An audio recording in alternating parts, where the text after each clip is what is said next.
módulo 3, Principais Regras para as Eleições 2022, está no ar. Você sabe quais são as ações durante o processo eleitoral que são proibidas porque podem interferir no resultado do pleito? Sabia que, inclusive, algumas delas podem prejudicar e muito na garantia das oportunidades iguais entre os candidatos e candidatas? Quem conta pra gente que condutas vedadas são essas é a professora e advogada Fernanda Tondim. Ótima pergunta. As condutas vedadas para as eleições, elas estão previstas no Código Eleitoral, onde ele regulamenta as eleições de norte a sul do Brasil. E as condutas, elas são vedadas por uma quantidade imensa de participantes desse processo eleitoral, que são os eleitores, os candidatos, os partidos políticos, os juízes eleitorais, quem também exerce esse direito ao voto no exterior, os componentes das mesas no momento da eleição, quando vocês são recebidos nas sessões eleitorais, e também os funcionários públicos. Então, esse rol que o Código Eleitoral apresenta, ele é um rol significativo. O que isso quer dizer? Ele é bem expressivo e dentro do Código Eleitoral, ele apresenta praticamente 60 condutas que são vedadas. Então, o eleitor ou o candidato, toda pessoa que for exercitar o seu voto, ele não pode realizar uma quantidade enorme de atos, fatos e situações antes, durante e após o processo eleitoral. Então, dentre as condutas vedadas, eu vou destacar as principais e as essenciais. Tá? A primeira é usar de violência ou grave ameaça para coagir alguém a votar ou não votar em determinado candidato ou partido. Tá? Nessa situação, o que a gente precisa verificar é se alguém está lhe impedindo de votar em quem você realmente deseja que seja o seu representante. E é bem importante mencionar o quê? Que esse representante, ele pode ser tanto o candidato, a pessoa física, e o seu representante, um partido específico. Outro exemplo bastante importante é quando se verifica a seguinte situação: dar, oferecer, prometer para si ou para outrem, que seria terceiro, outra pessoa, dinheiro ou vantagem econômica, e em troca disso, dar o seu voto a determinado candidato ou partido. Nessa situação, o que a gente verifica? É efetivamente a compra e venda de votos. Né? Nesse caso, não há necessidade de se ter o aceite dessa proposta, que nada mais é do que uma proposta, seja ela feita pelo candidato ao seu eleitor ou do próprio eleitor com relação ao seu candidato. Aqui a gente vê uma moeda de troca, onde o voto ele estará sendo uma moeda de troca e perdendo a sua finalidade no processo eleitoral. Um outro exemplo importante, a gente faz menção sobre o funcionário público, onde ele se vale do seu cargo ou da sua autoridade dentro da repartição pública e como em troca ele obriga que o voto ele seja efetuado, ele seja concedido ou realizado para determinado candidato ou partido.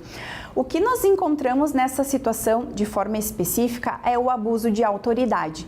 Então aqui os eleitores ou as pessoas inseridas nesse processo eleitoral, eles precisam ter o cuidado de que se esse funcionário público fizer essa insinuação, fizer essa insistência ou indicar candidatos para determinada situação e no voto, o funcionário público poderá estar incorrendo numa conduta vedada durante o processo eleitoral. Outro exemplo é recusar e abandonar o serviço eleitoral sem justa causa. Nessa situação, o que a gente pode identificar? É o presidente, é o mesário no dia das eleições, em que ao invés de comparecer na sessão eleitoral para facilitar que esse processo eleitoral, que as eleições ocorram, ele não apareça e não desempenhe a sua função conforme anteriormente requisitado e solicitado. Se ele não apresentar de maneira justificada, com atestados médicos, com alguma justificativa significativa, ele poderá incorrer numa conduta contrária ao que o Código Eleitoral prevê. Outra situação que não é permitida é mercantilizar as eleições. E no que isso corresponde? É mediante distribuição de alimentos, prêmios, sorteios para essa propaganda eleitoral.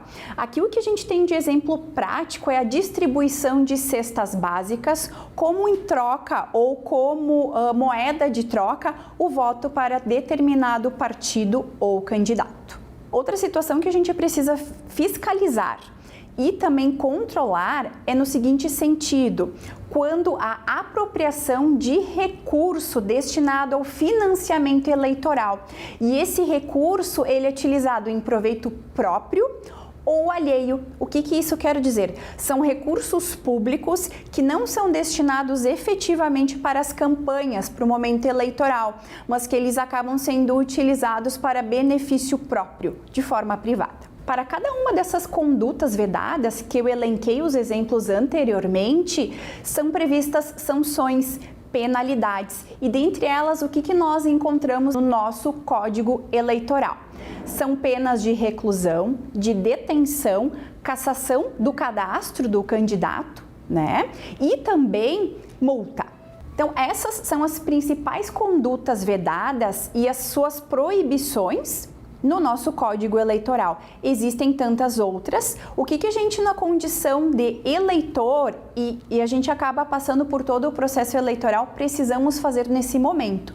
É observar se o nosso voto está sendo objeto de algumas dessas condutas, se eu não estou contribuindo para que essas condutas sejam realizadas no meu município, no meu estado ou no meu Brasil, né?